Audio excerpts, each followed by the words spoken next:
You know, you are always told that sleep is like the ultimate healer. Right, the time to recover. Yeah, exactly. That when your head hits the pillow, your body finally gets the chance to repair itself. But for the, 360 joints holding your skeleton together, Sounds about right. 8 hours of sleep is not a recovery period. It is actually a localized, dehydrating drought.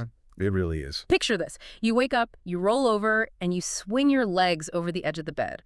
But as your feet are about to hit the floor, you hesitate. We have all been there. Right. Suddenly, it feels like your joints are completely locked in place, your knees are stiff, your lower back is tight, and you essentially have to waddle to the bathroom until things finally start to loosen up. It's a terrible feeling. It really is. Welcome to the deep dive.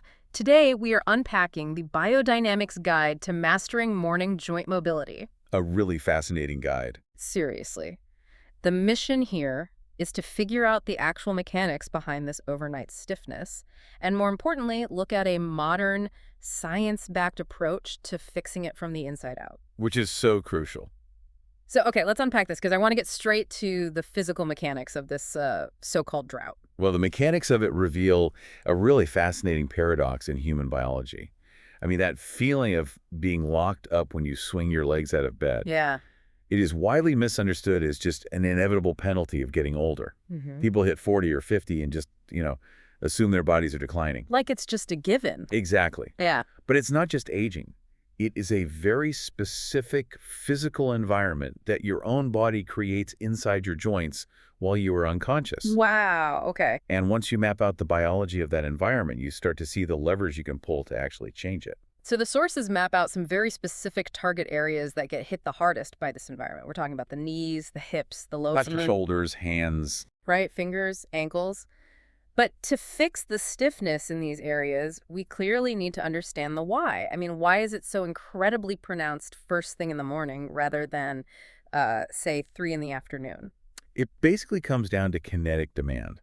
Those target areas you just mentioned, Yeah. they are the major hubs of movement. During your waking hours, you are putting a constant kinetic demand on them. You walk to the kitchen, you bend down to open a drawer. Or you reach up to a shelf. Exactly.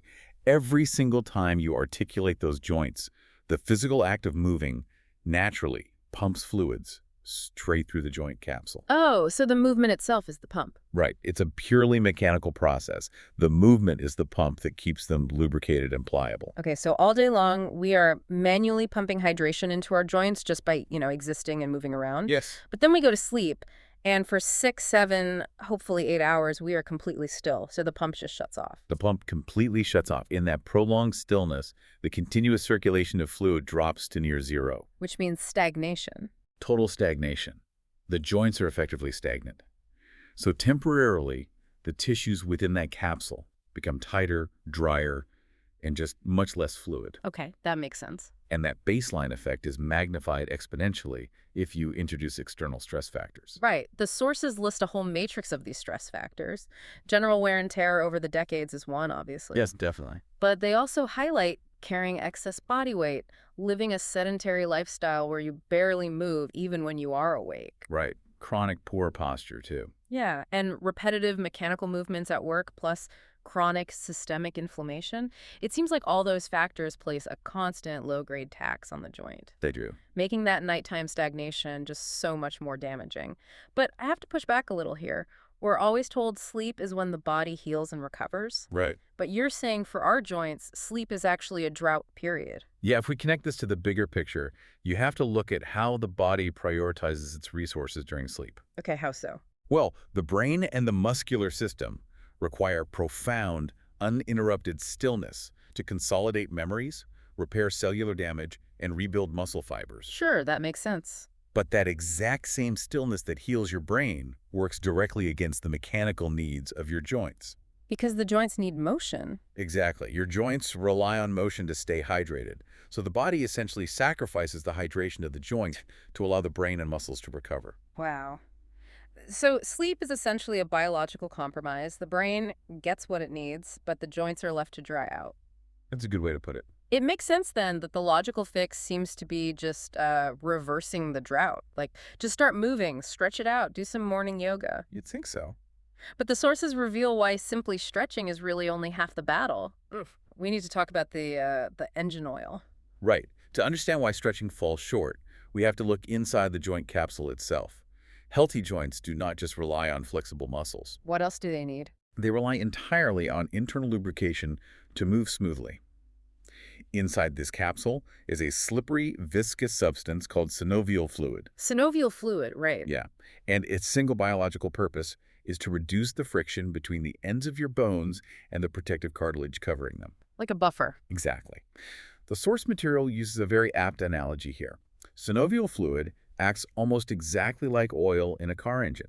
It coats the moving metal parts so they glide past each other instead of, grinding against each other. Okay, so as we age, or as those stress factors like inflammation and excess weight pile up, the production and quality of that synovial fluid can actually decrease. It does decrease. And so the cartilage loses its hydration and its elasticity. And the physical sensation of that decrease is what people describe as feeling rigid or crunchy or achy after sitting for too long. That's exactly it. When you lack adequate synovial fluid, you are quite literally feeling the increased mechanical friction inside the joint. The protective cartilage is dragging rather than gliding. It sounds like trying to fix a squeaky door hinge by just swinging the door back and forth really fast. That's a great comparison. I mean, sure, the friction might generate a little heat and loosen it up a bit in the moment. Right.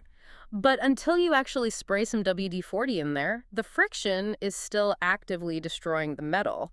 You haven't actually solved the structural problem. Exactly. And the mechanical reason for that is that swinging the door, or in human terms, stretching your hamstrings and quads, is primarily affecting the surrounding tissues. The muscles, basically. Right. Stretching warms up the muscle bellies and the tendons. That provides temporary relief, which is why a morning stretch feels good. Oh, I see. But if you haven't addressed the fundamental lack of synovial fluid inside the joint capsule, that underlying friction just remains. That makes so much sense. This explains a very common frustration.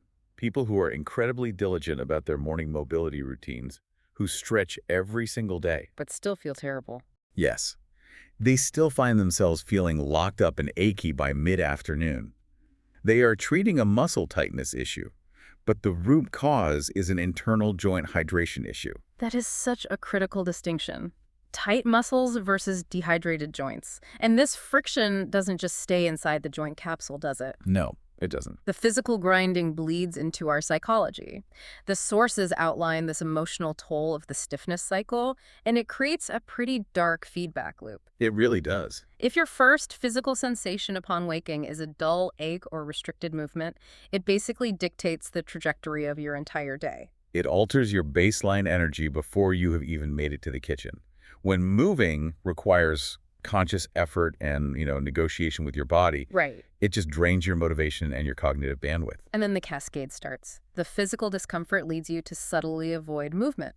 You look at the stairs and decide to take the elevator. Or you decide not to take the dog for that extra loop around the park. Exactly. And that avoidance eventually leads to a loss of confidence in what your body can actually handle. Over time, reducing your activity level leads to weight gain. Which we already established is a major stressor for the joints. Right. It lowers your overall energy, and ultimately it leads to more stiffness, because by avoiding movement, you are artificially extending that nighttime drought into the daytime. That is the danger. You see, the human brain is evolutionarily hardwired to avoid pain as a survival mechanism. So it's protecting us. In a way, yes. Yeah. When simple everyday activities start to cause friction, like bending down to pick up a drop set of keys or just getting out of a low car seat, Yeah. your brain starts subtly rewiring your behavior to just stop doing those things. You don't even realize you're making the choice. Wow, so you just stop engaging with hobbies that require standing. You stop booking travel because the idea of sitting in a cramped airplane seat for 4 hours sounds miserable. Here's where it gets really interesting to me. We often treat joint stiffness as this purely physical symptom, like something to wrap an ice pack around. But is it actually the psychological trigger for a completely sedentary lifestyle? It absolutely is. It is the catalyst for losing your everyday independence. Maintaining mobility is rarely about preparing for extreme athletics. Right. Nobody's trying to win the Olympics here. No, it is about preserving autonomy.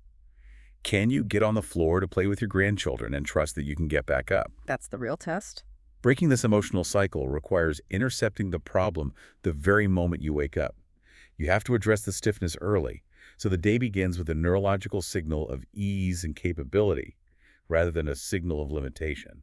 I am kind of stuck on this idea of the brain rewiring us to avoid pain, though, because if the core problem is that I am avoiding the movement that would naturally pump the fluid, Hmm. why can't I just take a traditional over-the-counter painkiller? Like, the pain is gone, I'm not afraid to move, the movement pumps the fluid, and the problem is solved, right? Yeah. Well, that is the trap of traditional symptom management. When you take a compound that simply blocks the pain receptors, you are turning off the check engine light Yeah. without adding any oil to the engine. Oh, wow, okay. The pain is gone, so you move more aggressively, but the internal environment of the joint is still fundamentally dry. So you're just doing more damage. Exactly.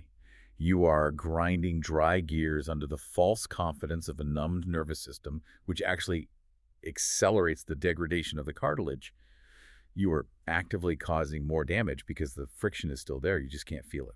Which brings us perfectly to the modern internal approach highlighted in the sources. If we can't just numb the ache, we have to actually change the environment. We have to provide the engine oil. Right.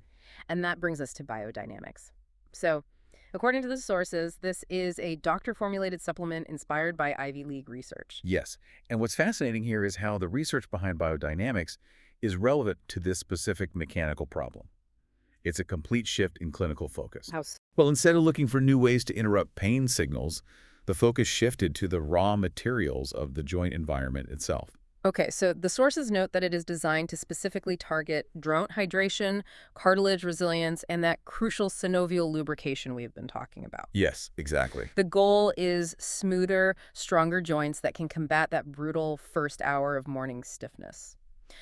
But to play devil's advocate for a second, Sure. what does this actually mean for the listener? We hear about joint supplements all the time.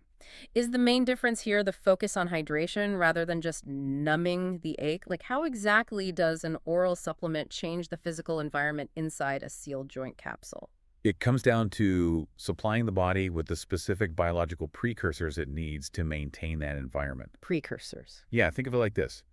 Cartilage acts like a sponge. When it is fully hydrated and resilient, it absorbs shock and maintains the space between the bones. But the body needs specific compounds to retain that moisture and synthesize high-quality synovial fluid. Biodynamics is formulated to deliver those active structural compounds systemically. Oh, I see. By addressing the hydration and the lubrication at a cellular level, you are acting as the WD-40. It is a root cause intervention. Well-lubricated joints naturally recover from that nighttime drought much faster because the baseline quality of the fluid is just higher. Okay, so we are taking off the noise-canceling headphones, and we are actually putting oil in the hinge. We are giving the body the raw materials. Precisely. But the sources are incredibly clear that this is not a magic pill. You cannot just swallow a capsule, sit in an office chair for 12 hours, and expect to have the fluid joints of a gymnast. Definitely not. The internal support only works in a symbiotic relationship with your daily physical habits. You need the WD-40, but you still have to swing the door to work it in. Exactly. The internal hydration needs the mechanical pump to distribute it. That is why the sources outline a highly structured 5-step morning routine that pairs the internal support with specific physical movements. And the timeline of this routine seems critical. It begins before you even encounter gravity. It really does. So let's walk through that morning timeline. You wake up, your joints have been stagnant for 8 hours. Before you even throw the covers off, before you put 150 pounds of body weight onto dry cartilage, you do low-load movements. Right. You lie there and do some gentle ankle circles. You bend your knees a few times. You roll your shoulders and maybe do a very slow, gentle spinal twist. You are basically sending a whisper to the nervous system and the joints that it is time to start circulating fluid again, without any sheer force or weight-bearing stress. Like waking them up gently. Exactly. Once you've initiated that low-level circulation, you can safely get out of bed. Okay, and then the next phase of the timeline is combating the systemic dehydration that happened overnight. Yeah. You have been breathing out water vapor for hours. So you need water. Right. So before coffee, you drink a large glass of water, ideally with some electrolytes. You have to replenish the system because if the whole body is dehydrated, it certainly isn't going to prioritize sending water to your joint capsules. That's a great point. Once the system is hydrated, you introduce the mechanical pump. You take a short walk. 5 to 10 minutes is sufficient. Just around the house. Yeah, you can just move around the house, water the plants, or take the dog around the block. This rhythmic, weight-bearing movement forces the newly available hydration to circulate through the knees, the hips, and the ankles. And it is only after this walk that you actually do your stretching. You do light stretches targeting the hamstrings, the hips, the lower back, the calves, and the chest. Yes. But why is the placement of the stretching so important here? Why not do it the second you stand up? Because stretching cold, unlubricated tissue is a recipe for micro tears. Yeah. You are asking dry fibers to elongate. Right. By placing the stretching after the low-load movement, the hydration, and the walking, the joints are already warmed up, the synovial fluid is moving, and the muscles are highly receptive to being lengthened safely. Okay, and the final piece of the morning timeline is incorporating that internal support, the biodynamics. You take the supplement to ensure that as you go about your day, your body has the structural materials required to maintain the hydration you just work so hard to pump into the joints. Exactly. It feels very much like a precise reboot sequence for a computer. Oh, I like that analogy. Yeah, like you don't just hit the power button and immediately launch the heaviest, most demanding video editing software. You wake up the hardware slowly while you're still in bed. You supply the power with hydration. Right. You run some background checks with a short walk. And you use Biodynamix as the background operating system, silently keeping the internal environment stable so the hardware doesn't crash by noon. The hardware requires the software to function efficiently. And the linchpin to this entire reboot sequence is sheer consistency. Executing this timeline once will not change your biomechanics. No quick fixes. Right. But these small, intentional daily habits, repeated over weeks and months, create a compounding effect on your long-term joint mobility. Now, we do have to address the lifestyle culprits that can completely unravel this progress because you cannot out-supplement terrible daily habits. No, not. The sources highlight several things that actively drain the joint environment. Long periods of sitting is a massive one. If you sit at a desk for 6 uninterrupted hours, you are just recreating the nighttime drought in the middle of the day. Awkward sleep positions are another major culprit. Really? Like How? Well, if you sleep contorted on your stomach with one leg hiked up, you are placing immense mechanical shear force on the hip and lower back joints for hours at a time. It's essentially wringing the fluid out of them like a wet towel. Oh, wow. I never thought about that. The sources also point to chronic stress, which, kind of feels like a buzzword, but it actually has a mechanical impact on the joints, doesn't it? It really does. Chronic stress elevates systemic inflammation, which fundamentally degrades the chemical quality of your synovial fluid. Ah. Furthermore, high stress keeps your nervous system in a sympathetic state, meaning your muscles are constantly tense. Right, the fight or flight response. Exactly. That chronic muscle tension acts like a clamped vise around the joint capsule, actively squeezing the fluid out and pulling the joint out of proper alignment. And the final culprit they mention is a lack of strength training. If your muscles are weak, your joints pay the price. The muscular system acts as the primary shock absorber for the skeleton. Hmm. When you walk down a flight of stairs, strong quadriceps absorb the impact. But if they're weak? If those muscles are weak or atrophied, that kinetic force bypasses the muscle and slams directly into the cartilage of the knee joint. So maintaining muscle mass is a non-negotiable part of protecting the joint environment. This dive really flips the narrative on aging and pain. Let's wrap this up. The core journey here is that morning stiffness. That terrible feeling of being locked in a cage made of your own bones does not have to be your permanent reality. No, it doesn't. It is not a life sentence handed down on your 50th birthday. By understanding the biological mechanics of the nighttime drought and the absolute necessity of synovial lubrication, you gain control over the process. It's empowering. It is. When you pair an internal hydration strategy like Biodynamix with an intelligent, sequenced morning movement routine, you intercept the stiffness before it dictates your day. Yeah. Reclaiming your mornings means reclaiming your confidence. Every single deliberate choice you make, from doing ankle circles under the covers to prioritizing early hydration to building strength, is a direct investment in years of sustained independence and fluid movement. You are stepping out of the cycle of avoidance and actually giving your body the tools to glide again. But before we sign off, I was reading through the underlying concept of how overnight stillness is the primary villain here, draining our joint fluids. Right. And it makes you wonder about the future of sleep technology. If the problem is just a lack of kinetic pumping while we are unconscious, could the beds of the future subtly and passively move our limbs while we sleep? That is a wild thought. I mean, imagine a mattress that imperceptibly bends your knees and rotates your hips just enough to keep the synovial fluid circulating so you wake up completely lubricated and ready to sprint out of bed. It sounds like sci-fi. It sounds like wild sci-fi, but mechanically it makes perfect sense. It really does. Until the smart beds of the future arrive, though, you will have to rely on those morning ankle circles, a smart hydration strategy, and the daily consistency to keep your engine running smoothly.